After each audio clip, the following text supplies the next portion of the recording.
journey for me started with me going home and interviewing my mother, because as psychologists, we like to blame our parents for everything, all our struggles in our life. And so Right. I actually sat down with her and I recorded the conversation, and I just started to grill her around what it was like for her growing up around money.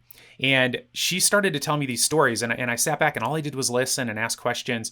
I asked about my grandparents, and I started to notice, I mean, light bulbs were going off in my head because I'm noticing these stories that I had never even heard of.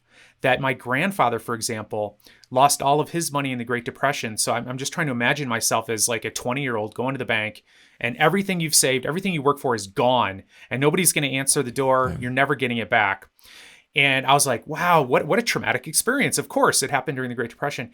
And but here's the catch. My grandfather in his 90s was living in a trailer park, hardworking, loving, generous person. He never put a dollar in the bank the rest of his life after that experience. Wow. And so then I'm thinking, well, no wonder he wasn't able to amass any sort of wealth. And then I was like, oh my gosh, that's why my mom was so anxious about money and why she would never invest anything. She'd put it into banks, but it was only CDs.